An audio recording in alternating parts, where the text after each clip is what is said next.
Hi everyone, my name is Pavan and I am a lecturer of Satyam College of Polytechnic Nakodar. So in this highway engineering lecture, we will discuss about the functions of various committees. So we have some committees regarding highway engineering. Let's see. First of all, we have IRC, Indian Road Congress. We will see the functions of Indian Road Congress. So first one is to provide firm for regular pulling up the information, knowledge and experience for the all matter affecting the construction and maintenance of the road in India. India ਦੇ ਵਿੱਚ ਕਿਸੇ ਵੀ ਤਰ੍ਹਾਂ ਦਾ road construction ਜਾਂ maintenance ਹੋ ਰਹੀ ਹੋਵੇ ਤਾਂ ਉਹਦੇ ਰਿਗਾਰਡਿੰਗ ਕੋਈ ਵੀ ਇਨਫੋਰਮੇਸ਼ਨ, ਨੌਲੇਜ ਜਾਂ ਐਕਸਪੀਰੀਅੰਸ ਉਹਨੂੰ ਇਹ ਰੈਗੂਲੇਟ ਕਰਦਾ ਹੈ। Then to recommend standard specification regarding design and construction of the road bridges in India। ਕਿਸੇ ਵੀ ਰੋਡ ਬ੍ਰਿਜ ਵਾਸਤੇ ਸਪੈਸੀਫਿਕੇਸ਼ਨ ਨਿਰਧਾਰਿਤ ਕਰਦਾ ਹੈ IRC। to provide platform for the expression of professional opinion on matters of road engineering। एक बहुत ਵਧੀਆ ਮਤਲਬ platform ਆ ਕਿਸੇ ਵੀ ਤਰ੍ਹਾਂ ਦਾ ਪ੍ਰੋਫੈਸ਼ਨਲ ਓਪੀਨੀਅਨ ਰੱਖਣ ਵਾਸਤੇ ਰੋਡ ਇੰਜੀਨੀਅਰਿੰਗ ਦੇ ਵਿੱਚ, ਠੀਕ ਹੈ। Then functions of central road research institute CRRI। First of all contract research programme, contract research programme ਨੂੰ ਇੰਪਲੀਮੈਂਟ ਕਰਦੀ ਹੈ। ਦੈਨ ਕੋਲੈਬੋਰੇਟਿਵ ਰਿਸਰਚ ਪ੍ਰੋਗਰਾਮ ਨੂੰ ਇੰਪਲੀਮੈਂਟ ਕਰਦੀ ਹੈ। Then preparation of standard and guidelines, standards ਅਤੇ ਗਾਈਡਲਾਈਨਸ ਨੂੰ ਨਿਰਧਾਰਿਤ ਕਰਦੀ ਹੈ। Then development of guidelines on problems related to the road and road transportation ਜਾਂ ਟਰਾਂਸਪੋਰਟ, ਠੀਕ ਹੈ। ਕਿਸੇ ਵੀ ਤਰ੍ਹਾਂ ਦੀ ਪ੍ਰੋਬਲਮਸ ਜੋ ਕਿ ਰੋਡ ਦੇ ਰਿਲੇਟਡ ਹੋਵੇ ਜਾਂ ਟਰਾਂਸਪੋਰਟੇਸ਼ਨ ਦੇ ਰਿਲੇਟਡ ਹੋਵੇ ਉਹਦੇ ਵਾਸਤੇ ਗਾਈਡਲਾਈਨ ਡਿਵੈਲਪ ਕਰਦੀ ਹੈ। Then human resource development of highways, bridges and transport engineering. ਕਿਸੇ ਵੀ ਤਰ੍ਹਾਂ ਦੀ ਮਤਲਬ ਟਰਾਂਸਪੋਰਟੇਸ਼ਨ ਬ੍ਰਿਜ ਜਾਂ ਹਾਈਵੇ ਦੇ ਲਈ ਹਿਊਮਨ ਰਿਸੋਰਸ ਡਿਵੈਲਪਮੈਂਟ ਜਾਣੀ ਕਿ ਇੱਦਾਂ ਦੀਆਂ ਮਤਲਬ ਡਿਵੈਲਪਮੈਂਟਸ ਕਰਦੀ ਹੈ ਜੋ ਹਿਊਮਨ ਰਿਸੋਰਸਿਸ ਦੇ ਰਿਲੇਟਡ ਹੋਣ, ਠੀਕ ਹੈ।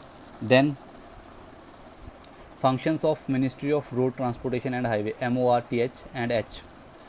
Planning, development and maintenance of national highway, national highway ਦੀ ਪਲੈਨਿੰਗਸ ਕਰਦੀ ਹੈ, ਡਿਵੈਲਪਮੈਂਟ ਕਰਦੀ ਹੈ ਅਤੇ ਮੇਨਟੇਨੈਂਸ ਕਰਦੀ ਹੈ। Then evolve standard specification for road and bridges, specification ਨਿਰਧਾਰਿਤ ਕਰਦੀ ਹੈ ਰੋਡਸ ਅਤੇ ਬ੍ਰਿਜਿਸ ਵਾਸਤੇ। Then extend technical and financial support to state government for development of state roads and the roads of inner state connectivity and economic importance.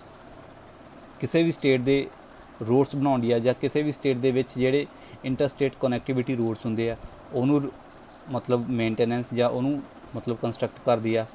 Then economic importance ਦਿੰਦੀ ਆ, ਠੀਕ ਹੈ। Then next evolves road safety standard in the form of national policy of road safety, ਠੀਕ ਹੈ। Safety standards ਨਿਰਧਾਰਿਤ ਕਰਦੀ ਹੈ। Then next one functions of national highways authority of India NHAI। So ਇਹਦੇ ਵਿੱਚ ਹੈਗਾ ਆ developing, maintaining and managing national highways across the country. ਪੂਰੇ ਦੇਸ਼ ਦੇ ਵਿੱਚ ਜਿਹੜੇ ਨੈਸ਼ਨਲ ਹਾਈਵੇ ਆ ਉਹਨਾਂ ਨੂੰ ਡਿਵੈਲਪ ਕਰਦੀ ਆ, ਮੇਨਟੇਨੈਂਸ ਕਰਦੀ ਆ ਅਤੇ ਮੈਨੇਜ ਕਰਦੀ ਆ। Then collecting fee tolls on national highway, regulating and controlling the plying of vehicles on national highway for proper management, ਠੀਕ ਹੈ।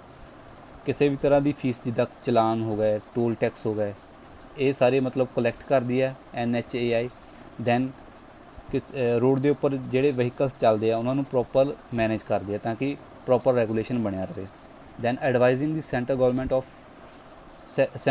On issue related national highway, national highway ਦੇ ਰਿਲੇਟਡ ਕੋਈ ਵੀ ਇਸ਼ੂ ਆ ਉਹਦੇ ਵਾਸਤੇ ਸੈਂਟਰਲ ਗਵਰਨਮੈਂਟ ਨੂੰ advice ਦਿੰਦੀ ਹੈ। Then formulating and implementing scheme for national highway development, national highway ਦੇ ਡਿਵੈਲਪਮੈਂਟ ਲਈ ਮਤਲਬ ਸਕੀਮਸ ਨੂੰ ਨਿਰਧਾਰਿਤ ਕਰਦੀ ਹੈ ਅਤੇ ਉਸ ਨੂੰ ਇੰਪਲੀਮੈਂਟ ਕਰਦੀ ਹੈ।